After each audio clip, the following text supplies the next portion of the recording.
चांद की चांदनी आसमां की परी, शायरों के लिए तू है एक शायरी।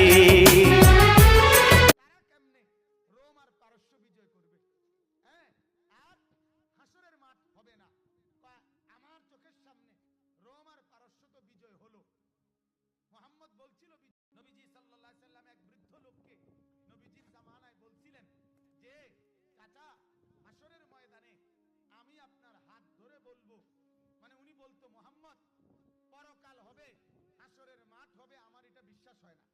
তো নবীজি বলছে